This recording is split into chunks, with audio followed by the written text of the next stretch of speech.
orang sepintar itu kok bisa ya mengatakan bahwa apakah kita ikhlas membebankan kepada PD Timah untuk mengganti kerugian yang wajib harus diganti. Nah, kalau seandainya kejaksaan masih ngotot juga ini adalah kerusakan, berarti ada perusahaan yang tidak bergerak di penambangan. Maling ayam juga punya anak, semua punya keluarga. Tidak semua orang sama di mata hukum, tapi di hadapan penegak hukum kita berbeda. Kemudian kenapa kok tertujunya sama Harvey Muiz? Karena Harvey Muiz punya istri artis. Jajan ada main, bisa jadi. Kenapa dia nggak tuntut tinggi? Tuntut aja 20 tahun atau seumur hidup.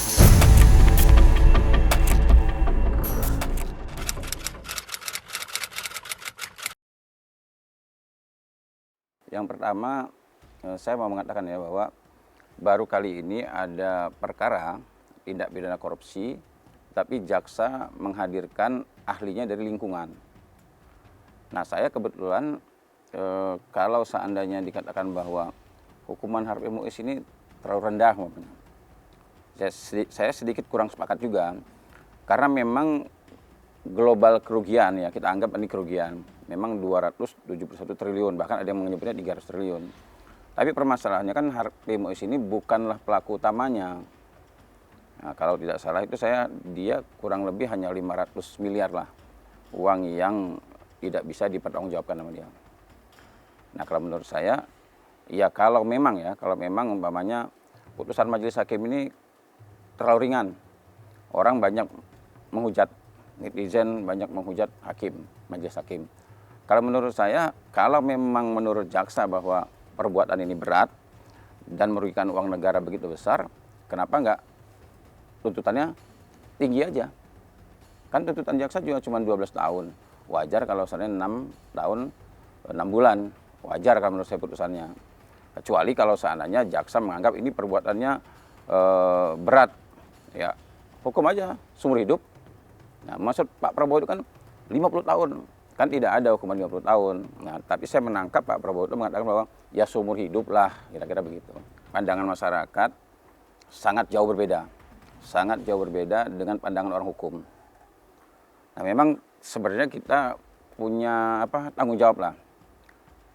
Kepolisian, kejaksaan, hakim, ya, termasuk advokat, sebenarnya mereka juga punya tanggung jawab untuk memberikan pendidikan kepada netizen bahwa apakah ringan hukuman ini, apakah berat, itu kan tergantung perbuatannya. Di pengadilan itu kan mencari kebenaran material. Artinya kebenaran material itu menghukum orang sesuai dengan tingkat kesalahannya. Nah, kalau seandainya tidak ada ya, saya memiliki pendapat begini. Tidak ada pejabat yang melakukan korupsi, dia tidak ada jasanya kepada negara, tidak ada. Justru dengan dia menjadi pejabat itu karena dia berjasa. Nah, sehingga ketika dia masuk ke pengadilan, bukan hanya dipersoalkan bahwa kejahatan dia melakukan tindak pidana korupsi, tapi dipertimbangkan juga saat dia meniti karir. Banyak saya lihat pejabat yang dari awal itu baik, dari dosen, dari guru, dari ini, kemudian meningkat karirnya hingga pada puncaknya menjadi seorang menteri. Nah, ketika dia mendudukan menjadi seorang menteri, dan disitulah dia mungkin tergoda sehingga dia melakukan tindak pidana korupsi. Nah, ketika apakah kita harus menghukum orang seberat-beratnya tanpa mempertimbangkan bahwa dia pernah juga berjasa, dia pernah juga melahirkan tokoh-tokoh nasional, pernah juga melahirkan orang-orang cerdas. Nah, ini pertimbangannya seperti itu. Nah, ini harusnya masyarakat harus adil juga, ya adil juga. Saya tidak membela koruptor. Saya sepakat koruptor itu dihukum berat seberat-beratnya. Tetapi ada jasa dia juga yang perlu dipertimbangkan. Situasi dan kondisi kenapa itu bisa terjadi perlu dipertimbangkan juga. Jadi saya berharap masyarakat ya, netizen juga, kita harus memandang permasalahan itu benar secara adil. Jangan kita melihat ketika orang berbuat salah, hukum berat. Tapi bagaimana dengan jasa-jasa dia? Ini menurut pandangan saya seperti itu. Sekarang Harvey Muiz di hadapan para penegak hukum, bukan di hadapan hukum.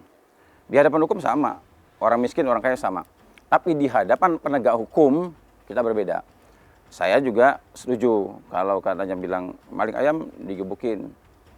Yang korupsi, wah masih bisa dinilai dia punya anak. Padahal benar, maling ayam juga punya anak. Semua punya keluarga. Nah memang di sini, memang ada kalau kita lihat dari situ, memang ada rasa keadilannya. Nah di situ yang melukai hati masyarakat. Oh, itu maling ayam punya keluarga juga kok. Kenapa tidak dipertimbangkan? Kenapa tidak dihitung-hitung juga? Nah kalau kita bicara masalah itu, saya setuju. Saya setuju, saya ulangi lagi. Tidak semua orang sama di mata hukum, tapi di hadapan penegak hukum kita berbeda. Nah ini yang perlu ibaratnya ya mungkin ada perbaikan ya, perbaikan dari sama di kepolisian, kejaksaan, hakim, semua sama. Saya tidak pandang bulu. Di hadapan polisi kita berbeda, di hadapan jaksa kita berbeda. Kalau pejabat pelayanannya beda, kalau bukan pejabat pelayanan beda. Nah, itu saya akui kalau itu.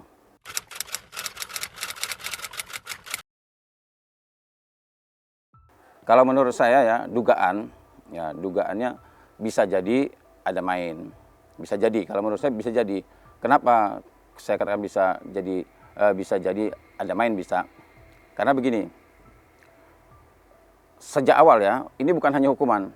Sejak awal saya menilai perkara ini, baru kali ini perkara korupsi ya, yang katanya merugikan negara 271 pertama triliun. Ini kan cukup menggemparkan.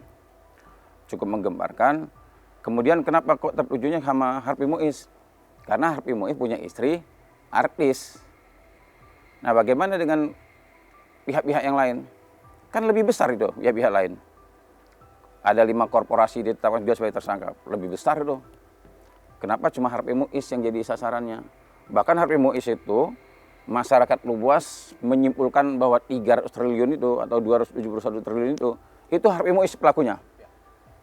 Itu semua masyarakat mengatakan bahwa Harvey Muiz adalah pelaku korupsi 271 triliun. Padahal secara hukum bukan dia pelaku korupsi 271 triliun. Dia hanya bagian daripada 271 triliun itu, bahkan hanya 500. Tetapi kalau seandainya Harvey Muiz ini bukan pejabat, dia bukan siapa-siapa, kemudian begitu dibawa ke pengadilan, hukuman dia 6 tahun 6 bulan, jaksa nuntutnya 12 tahun. Nah, kenapa saya katakan bahwa bisa jadi ada main? Ya kalau jaksa menyimpulkan bahwa ini kejahatan besar, kenapa nggak tinggikan aja? Bahkan banding juga gitu, nunggu Pak Prabowo yang komentar, kalau jaksa umpamanya kita duga jajan ada main, bisa jadi. Kenapa dia nggak tuntut tinggi? Oh, tuntut aja 20 tahun atau seumur hidup. Kalau memang peran Harvey Muiz itu terlalu dominan di situ. Nah, dengan 12 tahun, 6 tahun masih imbang kalau menurut saya. Kalau ada jangan ada main, bisa jadi.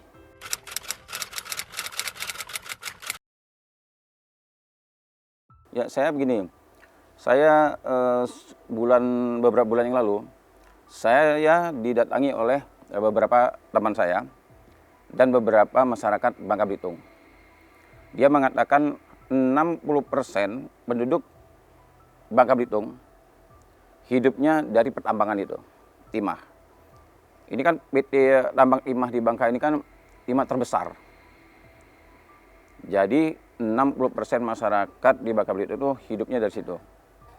Nah sekarang ketika jaksa membongkar perkara ini, kemudian menetapkan beberapa tersangka, bahkan beberapa korporasi jadi tersangka, sehingga tidak ada lagi kerjasama perusahaan dengan PT Timah. Sekarang warung-warung di situ sepi, hotel-hotel sepi, semua sepi. 6% sekian katanya pemasukan masyarakat di sana, sekarang 0, sekian. Bahkan kemarin kita diundang rapat dengar pendapat oleh DPR RI, Komisi 3. Anggota DPR RI mengatakan saya nginep 3 hari di Bangka Belitung, jam 9 malam seperti jam 3 pagi. Sepinya luar biasa, nggak ada kehidupan di sana. Nah ternyata salah satu anggota Komisi 3 DPR RI itu, Pak Inca Panjaitan tuh, dia langsung memberikan buku, tinggal 1 bukunya, itu judulnya Save Bangka Belitung. Artinya sebelum ini terjadi, sudah ada artinya semboyan selamatkan Bangka Belitung. Dia mengatakan dengan kalimat pepatah, jangan membunuh ayam yang bertelur emas. Nah, dia mengatakan begitu. Nah, saya sepakat. Nah, ketika saya juga ditawarkan, jadi ada namanya Perpat, Persatuan Putra Putri Tempatan. Nah, ini asli orang Bangka Belitung. Dia menyerahkan kuasa kepada saya untuk bisa artinya menganalisa mendalami perkara ini. Kenapa kok perkara ini dari 2015, 2022 baru terungkap. Sementara jaksa punya peran penting di situ. Jaksa yang bongkar perkara korupsi? Kejaksaan. Tapi jaksa punya peran penting untuk menganalisa perjanjian antara PT Timah dengan beberapa korporasi. Karena jaksa itu pengacara negara. PT Timah itu badan usaha milik negara. Dia pengacara negaranya siapa? Kejaksaan. Nah, kalau umpamanya terjadi korupsi sampai nilainya begitu tinggi, 2015, 2016, 17, 18 sampai 2022. Kenapa nggak dihentikan 2016? Kalau perjanjian itu mengalami kerugian. Sangat lucu, kemarin saya nonton preskonnya Jampitsus, ya seorang Jampitsus mengatakan dia menganalisa ada kerusakan dan lain sebagainya, dia mengatakan penanggung jawabnya itu di lingkungan PT Timah yang memiliki izin penambangan IUP-nya PT Timah. Harusnya dikenakan sanksi hukuman adalah PT Timah. Hanya karena PT Timah itu tidak pernah untung, kemudian dia mengatakan apakah kita ikhlas mengganti kerugian ini sama PT Timah, sementara PT Timah tidak pernah untung. Artinya kejaksaan menjatuhkan hukuman menuntut seseorang bukan berdasarkan hukum, tapi berdasarkan karena dia tidak pernah untung. Nah, kemudian korporasi ini untung. Kalau ada perjanjian antara PT Timah sama perusahaan, tentu isinya akan membuat untung. Harusnya nggak mungkin dia rugi. Kalau kedua pihak ada salah satu yang merasa rugi, pasti dihentikan tuh perjanjiannya. Nah, sekarang peran jaksa di mana? Nah, kalau menurut saya juga menangani perkara pidana Cirebon kok. Dan beberapa juga perkara yang saya soroti, seperti contohnya ada guru dulu di polisi dia tidak ditahan, sama jaksa ditahan. Nah, kalau jaksa pengen mengungkapkan kebenarannya, benar-benar mengungkapkan kebenarannya, jaksa harus menangani perkara secara objektif, transparan, adil. Kalau memang bongkar semua, jangan sampai ada yang dikorbankan. Ya, pidana Cirebon sampai sekarang nggak terungkap juga kok. Sampai sekarang nggak tahu, padahal jaksa pernah memegang CCTV, jaksa pernah memegang handphone pemilik dari para terpidana. Kenapa nggak dibongkar? Nah, kalau kita mau buka-bukaan, bongkar semua dong. Nah, jangan takut-takut. Jangan karena kita pengen prestasi, nah kemudian mau ngebongkar mega korupsi luar biasa besar, gempar seluruh Indonesia, tetapi ya kita menghukum orang yang tidak bersalah. Itu saya khawatir gitu.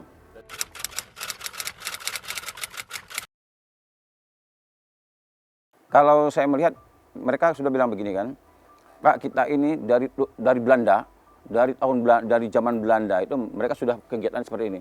Penggalian, penambangan itu sudah terbiasa. Jadi yang bekerja di sana itu mulai dari ibu-ibu, orang-orang itu semua mencari pekerjaan itu gampang. Dengan perkara ini kan habis nih. Akan di stop. Nah, justru sebenarnya mereka berharap jalan aja seperti biasa. Fungsi pengawasan harus ada.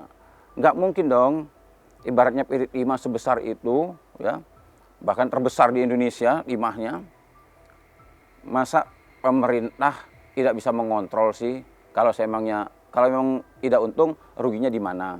Perjanjian harus dirubah yang mana? Kan nggak mungkin masa salah satu doang yang untung. Oh, korporasi untung, kok dia bisa untung? Kenapa PT Timah bisa nggak untung? Ada apa? Dan saya juga sudah mempelajari. Kita harus bisa membedakan mana keuangan negara, mana kekayaan negara. Sekarang begini, negara kan mencoba bisnis nih. Negara, BUMN mencoba berbisnis dengan pihak swasta. Jadi ketika pihak swasta mencoba berbisnis kepada negara, pertanyaannya begini, ketika kita berbisnis, potensi untung rugi ada nggak? Pasti ada. Pasti ada. Resiko pasti ada. Artinya, negara bisa menghitung apakah dividennya, apakah dia untung atau rugi di bulan ke-13. Kalau seandainya dia rugi, itu bukanlah ibaratnya korupsi. Nah, itu resiko dia berbisnis. Beda. Kalau keuangan negara, saya setuju ketika ada perkara korupsi, anggaran utama uang itu berasal dari APBN. Uang APBN muncul nih. berada di kementerian atau di BUMN. Kalau seandainya uang ini tidak terserap, ada sunat dan lain sebagainya, bisa dikatakan korupsi. Kalau asalnya dari APBN. Sekarang pertanyaannya, kegiatan yang dilakukan PT Timah dengan korporasi, ada nggak anggaran APBN? Tidak ada. Sama sekali tidak ada. Mereka melakukan menggunakan biaya sendiri dan ini ingat loh, ini bisnis antara negara dengan pihak swasta. Artinya orang bisnis ada resiko. Apakah untung atau rugi. Nah ketika katanya PT Timah tidak untung, itu kamu manajemen bagaimana? Jangan hanya karena manajemen kamu bobrok, kamu tidak untung, kemudian ada orang yang jadi tersangka, ada orang dihukum. Nah itu yang saya hindari, jangan sampai seperti itu.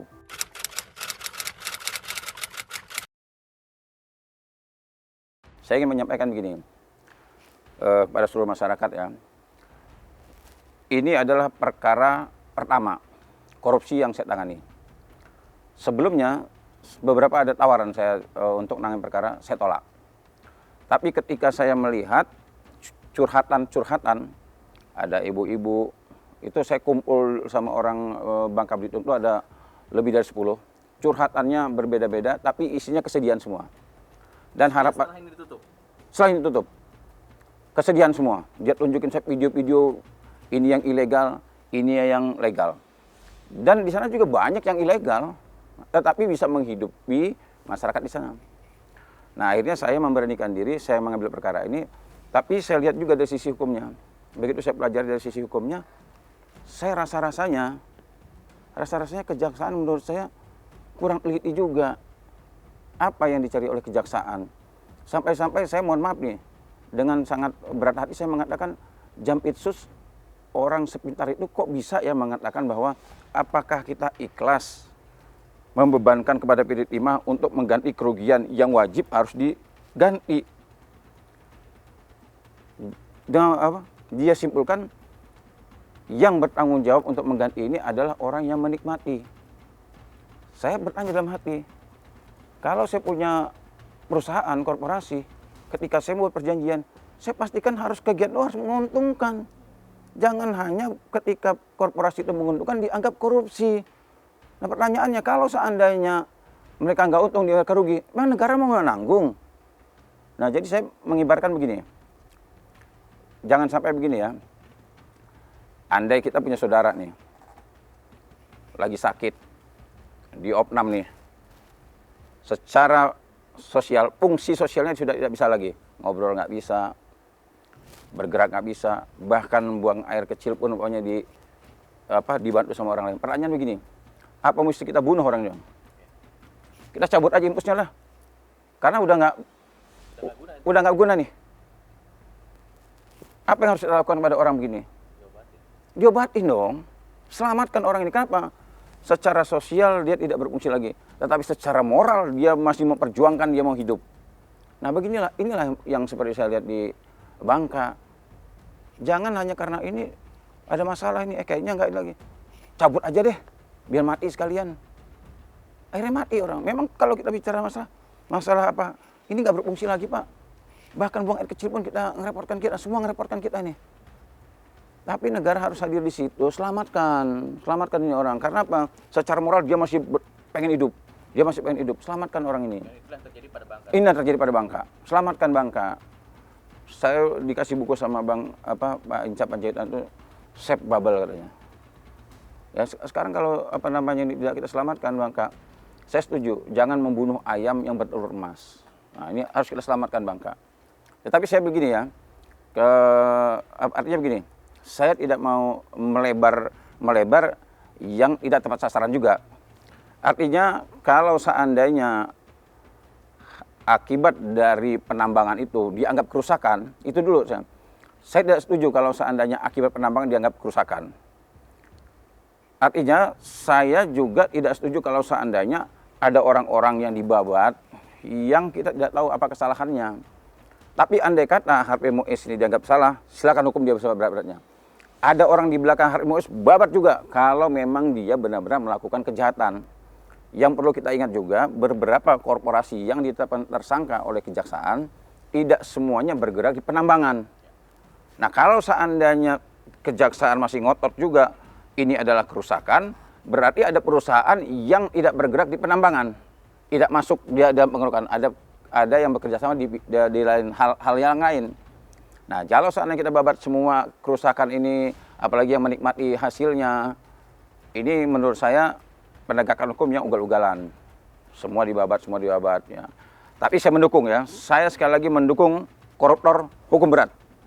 Kalau Harvey Mois benar dia melakukan tindak pidana korupsi, hukum berat. Ada orang di belakangnya, hukum berat. Saya buktikan kemarin saya ke Mabes Polri. Jangan sampai saya dianggap mendukung koruptor.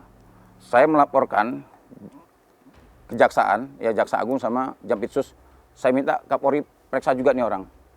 Jangan-jangan jabatan dia, kewenangan dia menegakkan hukum ada pidananya, menghukum orang tidak bersalah. Saya minta Mabes Polri periksa juga.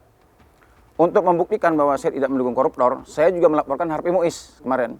Saya menyampaikan juga surat melaporkan bahwa Harvey Mois juga menggelapkan ya dugaan uang itu sekitar 70 miliar sekian. Karena ada CSR yang di tangan Harvey Mois. Nah, artinya orang bilang tuh Herwanto dukung koruptor, enggak. Saya kemarin melaporkan kejaksaan, melaporkan juga Harvey Mois. Nah, saya artinya mendukung penegakan hukum, apalagi korupsi. Uang yang dipegang sama Harvey Mois ini kan kebanyakan uang CSR.